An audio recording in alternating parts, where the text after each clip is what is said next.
పంచాయతీ ఎన్నికల్లో గెలిచిన సర్పంచులు ఈ నెల 22న బాధ్యతలు స్వీకరించడానికి ఏర్పాట్లు చేసుకుంటున్నారు. పంచాయతీ ఎన్నికల మొదటి, 2, 3వ దశలు ముగిసినప్పటికీ సోమవారం చివరి దశ ఎన్నికలు జరగనున్నాయి. రాష్ట్ర వ్యాప్తంగా ఎన్నికైన పంచాయతీ సర్పంచులు ఈ నెల 22న ఒకేసారి బాధ్యతలు స్వీకరించేలా చర్యలు తీసుకోవాలని ప్రభుత్వం ఆదేశాలు జారీ చేసింది. దీంతో కొత్తగా ఎన్నికైన సర్పంచులు పంచాయతీ కార్యాలయాలను అలంకరించుకుంటున్నారు. కొన్ని చోట్ల సొంత ఖర్చులతో పంచాయతీలకు రంగులు వేస్తున్నారు. కొత్త పంచాయతీ సర్పంచ్ కూర్చోవడానికి ఫర్నిచర్ కూడా ఏర్పాటు చేస్తున్నారు.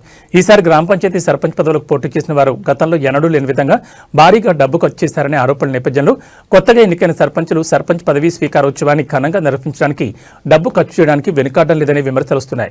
చాలా చోట్ల ఈ నెల 22న ప్రమాణ స్వీకారోత్సవాన్ని వేడిగ్గా నిర్వహించడానికి సర్పంచులు సన్నాహాలు ప్రారంభించారు.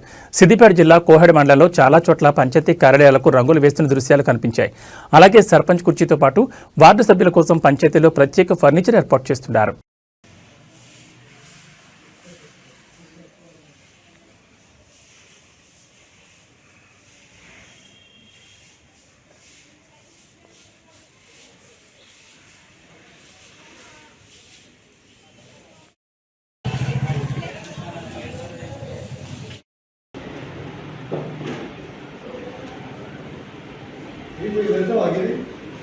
అవి వద్దు, చిన్నగా ఉన్న ఫోటో అవసరం లేదు. అది ఇంకోటి తెలుగుతాయి ఒకటి తెలుగుతాయి అవసరం లేదు. అది మారింది కదా